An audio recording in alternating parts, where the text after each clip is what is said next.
verse, ver- chapter 4 to 5 says the most manage his own household while keeping his children Amen. under control with all dignity, with keeping them respectful Hallelujah. and well behaved. Bilang ama at pinuno ng pamilya, dapat nating pamahalaan ng maayos ang ating sariling pamilya Amen. at may magalang ang pagmasunuri mga anak.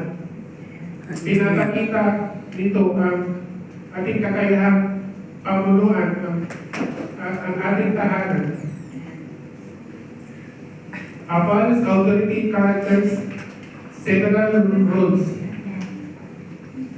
One of the key roles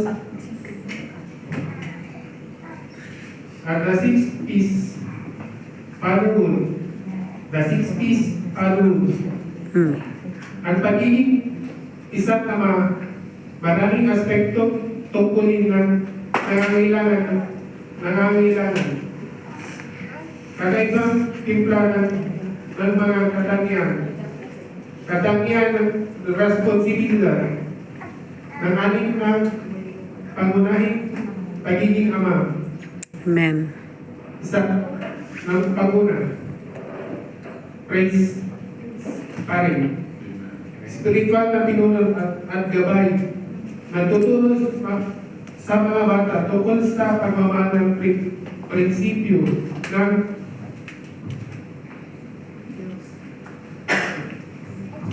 Diyos. Nagpapakita halimbawa ng panalangin at pagsamba sa Deuteronomio chapter 6 verse 7. Manalangin ako sa lahat at ang mga salitang inuutos ko sa iyo ngayon, sa iyong puso, tinuturo mo ito, buong sikap sa iyong anak, sa salitain mo sila pagka ikaw nakaupo sa iyong bahay, pagka ikaw naglalakad sa daan, pagka ikaw nakahinga, pagka ikaw umangon. Pangalawa, pioneer, tagapanguna, gumagawa ng bagong landas at nagbibigay ng halimbawa at nagbabago at kamukha ng kalkuladong pangani, nagbibigay ng inspirasyon sa kanyang asawa at mga anak. Amen. Magiging tagapanguna, mas mabuting version sa kanilang sarili. Mga taga-Roma, chapter 12, verse 2. Banal na sila ka, huwag kayong umayon sa takbo ng mundong ito, kundi magpag-usap kayo sa pamamagitan ng pagbabago sa iyong isip. Ngayon ay masusubukan at magsasakayunan ninyo kung ano ang kalooban ng Diyos sa kanyang mabuti, kaya at ganap ng kalooban.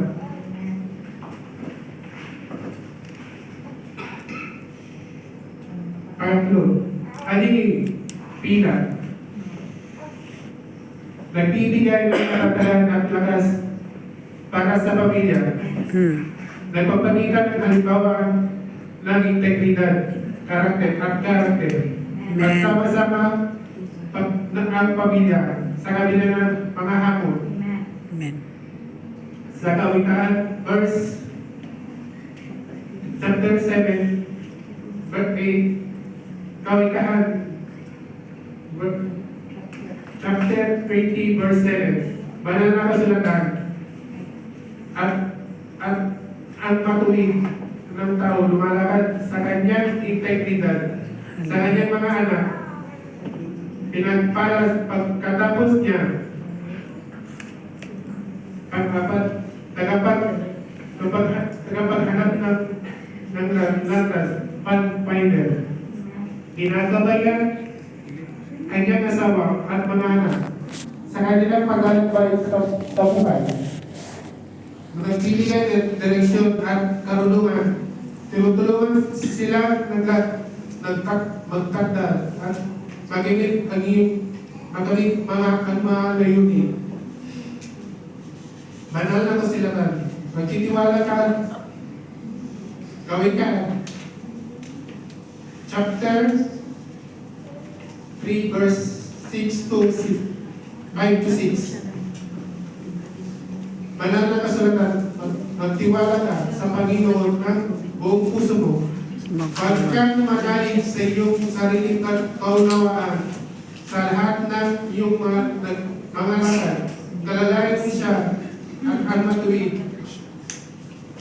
Matuwid niya ang iyong mga landas. Panglima, protector, tagapagtanggol. Iniingatan ang kanyang pamilya mula sa kapamakan. Amen. Nagbibigay ng pakiramdam ng seguridad at katatagan. Nagtataguin para sa mga nangangailangan ng kanilang mga anak. Amen. Mag-awit ng chapter 103 verse 30. Banal na kasulatan kung paano isang ama nagpapakita ng habag sa kanyang mga anak. Panginoon nagpapakita habag sa mga mga natatakot sa kanya. Pang-anim, provider, tagapagbigay. Tinutugunan ang mga pisikal at emosyonal na nangangailangan ng mga bata. Sumisikap maglaan para sa kanilang pamilya. Nagpapakita halimbawa ng responsibilidad tagapangasiwa. Banal na kasulatan. 1 Timothy chapter 5 verse 8. Banal na kasulatan. Ngunit kung sino man hindi naglaan para sa kanyang mga anak, lalo na sa mga miyembro ng kanyang sambahayan, tumanggi siya sa pananampalataya at mas masama kaysa isang hindi pananampalataya. Ang anim na bahagi pagiging ama nito, hindi lubusan ngunit nagbibigay ang mga matitibay, pundasyon, unawaan ang kasalimutan at mga nagipala. Isang pagiging ama. Sa pamamagitan ng pagyakap, tungkulin ang kabuo ng ama, ang ama ng matibay na ugnayan sa kanilang mga anak. Matutulungan silang lumaki bilang mga taong may kakayahan. Iwala sa sarili, habagin. Naway kalungkot ang palakasin ang Diyos ang Diyos mga kalalakihan ng ating buhay. Amen. Upang maging tunay na mga uwaran. God us all. Hallelujah. Amen.